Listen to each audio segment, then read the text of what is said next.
Hi guys, Paul Burke, Backyard Engineering back again. I left you a little quandary of what I'm going to be building with this old Range Rover chassis for my truck. So here we go. One Range Rover chassis. I have taken both sides and I have flipped them back to front and upside down. And I've just tacked this together for now, just for proof of concept. This is obviously the Range Rover chassis. That is the old ram out with my engine hoist, which I've just thrown away.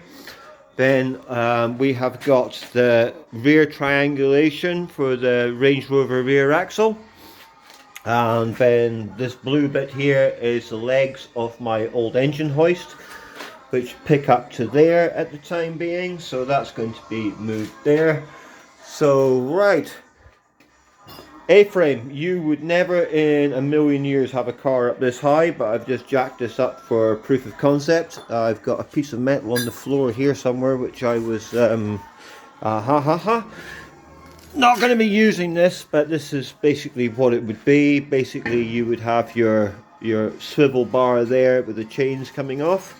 Now, normally, what you have is you've got a winch with a cable which goes over the top, which would go over this wheel, which is off the end of the engine hoist, and then it would come down and it would join onto a hook on your bar.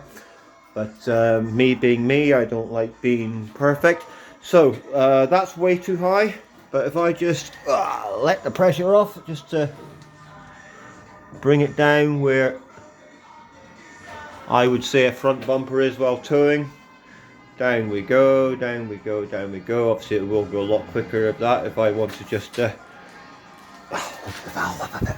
Dum, bum, bum, bum, bum, bum, bum. I reckon a front bumper would be about there when you're half lifting it. So basically what you've got is that is your drive level basically when you're towing. So if I just loosen this all the way off, basically comes down like so, and then that would be your load level when the front bumper is near the floor. So as I say, the next thing I need to do is I need to get a piece of steel to make for the bar there, and then it's basically got two pieces of steel which come over with a pin through it, and then this chain then hooks onto there and will hook onto the top a little bit better, because this is just for mock-up at the moment. But yeah, I mean, I can show you it going back up again, but it is a hell of a lot of pumping at the moment. Bosh, bosh, bosh.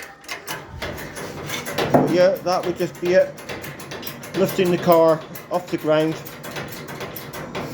until it gets to the desired height. Bish, bash, bosh, bosh, bosh. Up she goes. Oh, just think of all the 530 BMWs I'm going to be picking up with this little beastie. Oh, unfortunately, I don't have my lovely assistant on the camera at the moment. But yeah, that's about bumper height.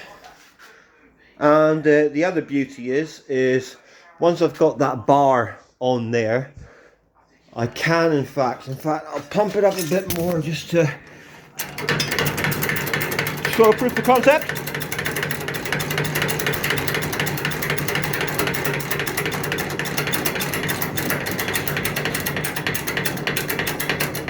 Bish bash bosh. So basically, when not in use, if I just take the pin out of that chain, move the chain out of the equation, that basically folds back onto the back of the truck. And obviously, if you've got your strap bar on there, let's just imagine that was made at the moment, and I let the crane back down, so she basically comes down and she will sit on there. So I get rid of the chain. So basically it would, oh, there's my thumb, basically it would kind of look like that when it's not in use. And obviously there'd be chains coming through there. If I can just simulate what a chain might look like. Wow, that chain's heavy. Basically, your chains would just hang around there and they would just hook onto this bar when not in use. So yeah, it's getting there, and so far has cost me nothing. Just the way I like it. There's guys.